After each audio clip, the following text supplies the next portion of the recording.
Hola a todos y bienvenidos un nuevo día más al Club de la Fiebre. Bronquiolitis, bronquiolitis, bronquiolitis, bronquiolitis, bronquiolitis. Estos días estamos escuchando muchísimo esa palabra, donde en todos los centros de salud, en todos los centros de atención primaria con atención pediátrica, en todas las consultas de los pediatras, en urgencias pediátricas y por supuesto también en los niños que más malitos se ponen en las unidades de cuidados intensivos tanto pediátricos como neonatales. En esta serie de 3 vídeos de lo que vamos a hablar es de qué es la bronquiolitis, cuáles son los virus que causan la bronquiolitis, cuál es la característica particular de por qué la bronquiolitis y los virus que la causan producen esa inflamación tan característica de la vía respiratoria de los niños, por qué los afecta de forma más importante cuando son más pequeños, cómo evoluciona clínicamente este cuadro, cuáles son los métodos diagnósticos que podemos aplicar y hablaremos también del tratamiento y de la prevención. ¿Cómo definimos la bronquiolitis? Esta infección la definimos como el primer cuadro de sibilancias en un niño en general por debajo de los 2 años. Hay algunos autores que lo definen con la misma definición, pero afectando sobre todo a niños por debajo de 1 año, es decir, entre el año y los 2 años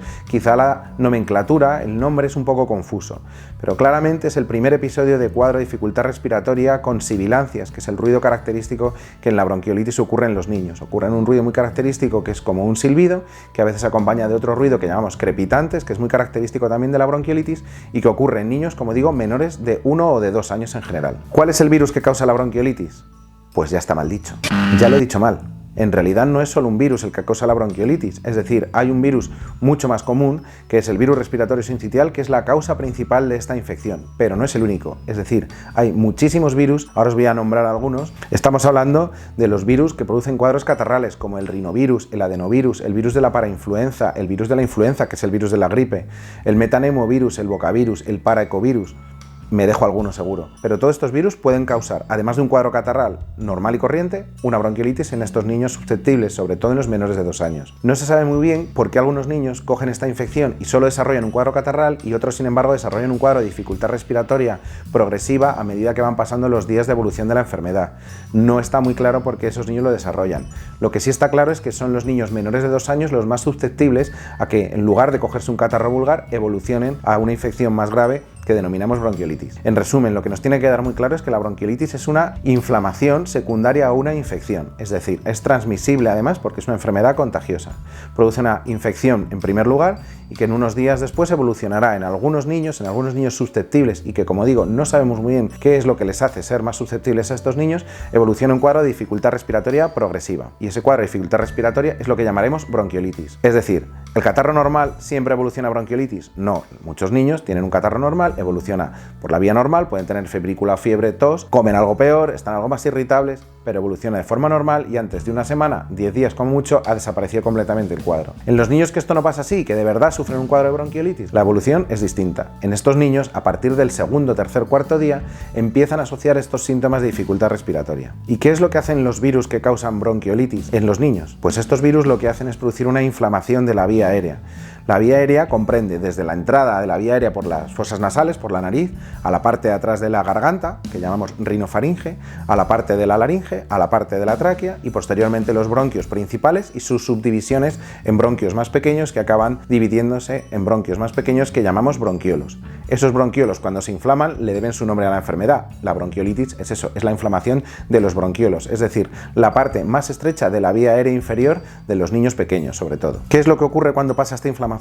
Pues lógicamente que cuando cualquier tubo por donde pasa el aire, y la vía respiratoria no deja de ser más que eso, fontanería pura, es un tubo por donde pasa el aire para llegar hasta finalmente los alvéolos, donde se producirá el intercambio del oxígeno con nuestra sangre, para que nuestra sangre coja el oxígeno y se lo lleve a los tejidos, y por otra parte, la segunda función del pulmón, la eliminación del CO2 que eliminamos y que producimos y que tiene que ser eliminado al exterior, también se produce a nivel de los pulmones. De manera que cuando estos tubos se obstruyen, pues pueden producir una dificultad respiratoria progresiva que da los síntomas típicos de la inflamación de la bronquiolitis. La pared de estos pequeños tubitos, que son los bronquiolos, lo que pasa es que se inflama y al inflamarse disminuye su calibre y por tanto dificulta la llegada del aire a nivel de la vía aérea más inferior, a nivel de los alvéolos que os comentaba antes. ¿Y por qué va a acabar causando dificultad respiratoria? Pues precisamente por eso. Cualquier obstrucción de la vía aérea en el nivel en el que esté, y los bronquiolos no son una excepción, pues produce una dificultad para la llegada del aire, del oxígeno de entrada y del CO2 de salida a nivel de los pulmones. ¿Qué puede hacer el niño cuando sufre esta inflamación? Compensar compensarlo, es decir, compensar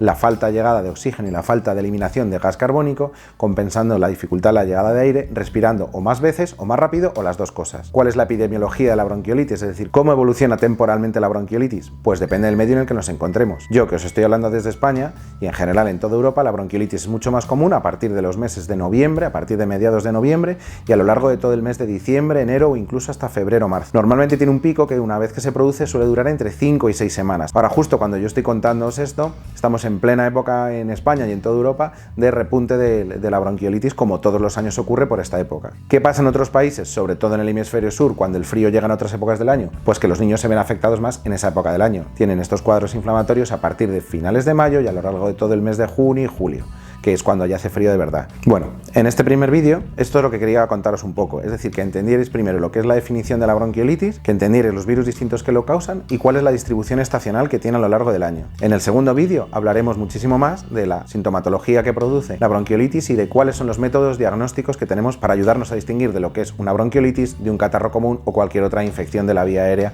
como puede ser la laringitis de la que ya hemos hablado. Así que nada más, permaneced muy atentos porque este vídeo va a seguirse rápidamente del siguiente, de hecho voy a intentar grabarlos incluso en el mismo día. Ya sabemos lo que es la bronquiolitis y en el siguiente vídeo veremos cuáles son los síntomas característicos, lo que llamamos la clínica de la bronquiolitis y cómo hacer el diagnóstico correcto de ella. En un tercer vídeo hablaré de cuál es el tratamiento y las medidas de prevención, así que permaneced muy atentos y nos vemos en un nuevo vídeo del Club de la Fiebre. Ready?